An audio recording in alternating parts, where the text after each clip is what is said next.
ladies and gentlemen, and welcome to another episode of Asktheculpeppers. We're not licensed counselors. We're just a loving couple trying to strive to love on each other, raise our family, and answer questions from viewers like you from all over the world. I hear we've got some good news, some exciting news to share. Yes, we do. We were informed by our sponsor at the Baby Spot Global Parenting Digital Parenting Magazine that the show is growing. It's a hit. Well, we're moving on now to the east side, to a deluxe apartment in the sky. We're moving on to the east side. We finally got a piece of the pie. Fish don't fry in the kitchen, beans don't burn on the grill. Took a whole lot of trying just to get up that hill.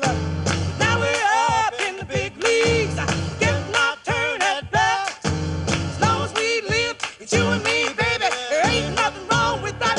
We're moving on up to the east side, to a deluxe apartment in the sky. We're moving on up to the east side. We finally got a piece of the pie.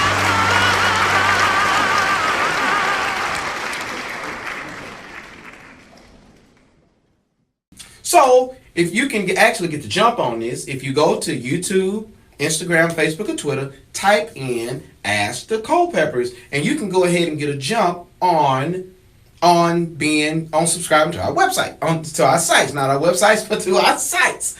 And so we're going to begin migrating all of our past shows over to the new platforms here in just a few days. Actually, we're going to do that so we can start our next episode on its own platform. So be sure to share.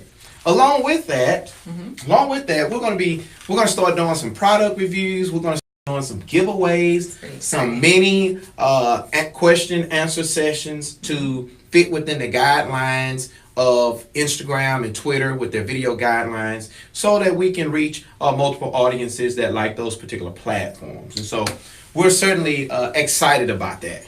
It is, and I want to go ahead and get into the question. So now that we've made our big announcement, we're going to go ahead and delve in, because we do actually have a question today. All right, what we got Which today? I'm holding. And so here is the question. Let's see what we got. Dear #AskTheCulpeppers, I don't know what to do. My husband has been on his phone a lot lately, and I found it very suspicious.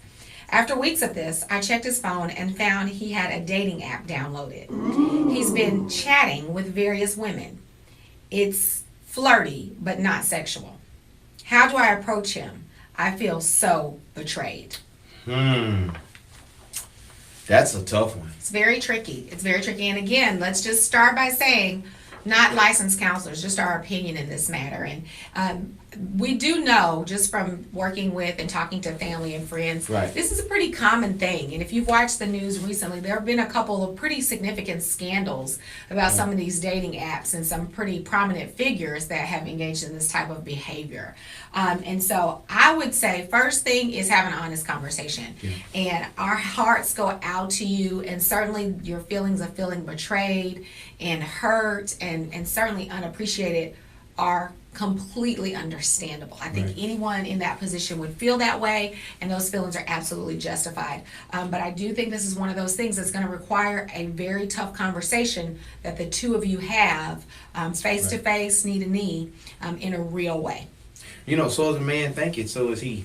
So if he's on that app flirting, it's just a matter of time before I think his mind tries to manifest what he's thinking. Oh, we would hope. I would hope not. We would hope. But if a person is flirting on an app and then their mind is kind of already going there, So I would say with this particular fella, it's kind of like the onset. It's kind of like it could be like a gateway to something. It could be, but something else, but yeah. But if she's saying it's not sexual, then it could be flirting with various women, right. But what it could make very well be is, like you said, this is like a preliminary or early stages of him looking for and seeking for something, some attention, or something, and it could be attention. And one of the things that we know about people who oftentimes engage in extramarital affairs is it really oftentimes doesn't have anything to do with the spouse. It has to do with something that they're seeking and looking for, which is why talking through it is so important. Yeah, that's right. And he might, that's right. An honest conversation, bringing it to the table, and just asking him, what's going on. Yeah, and this is also one of those things that sometimes you also have to get critical friends who can be receptive and supportive to also be involved, or that counselor that you do trust to sit down, if you guys have a marriage counselor that you've used before.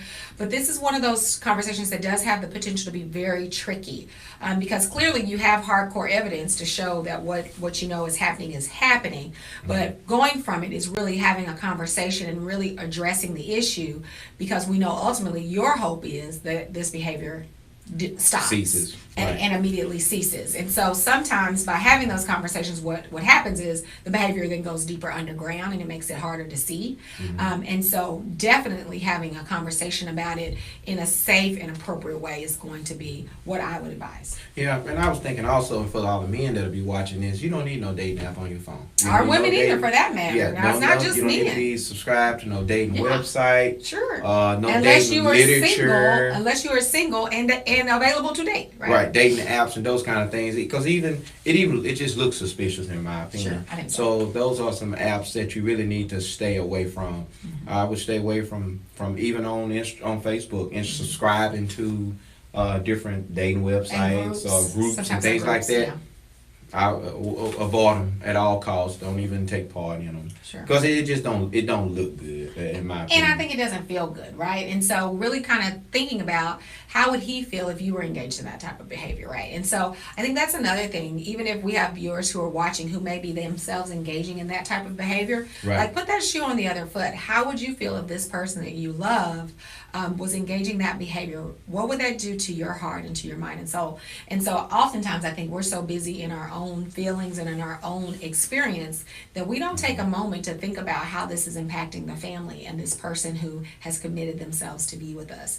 And so getting out of this mode of selfishness is critical for all of us. I think so. And I think this is a very serious matter. Definitely. But it can be resolved though if it's Sure. addressed in the early stages and bring it to the forefront now, and then that way an honest conversation can take place and healing can proceed after that honest conversation, and your marriage can go on and be healthy. And this is just one foothold or potential trap that you can spring now, and everybody will be safe and you can go on with your marriage.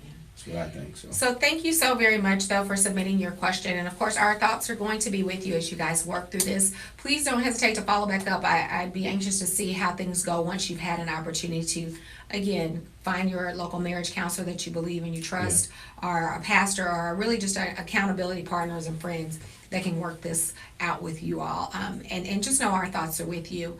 Again, we're always anxious and eager to get questions. And so we're going to have all the information up during this episode where you can submit future questions and your thoughts on various matters as well. But just remember, we're a married couple, just like many of you, seeking to be stronger together than we are apart, and to raise great healthy kids. And it is work. It definitely is work. It's not easy. But together, I think we can help make it a little easier for one another. That's right. And thank you for your question. Be sure to follow us on our new social media pages that will be kicking off next week.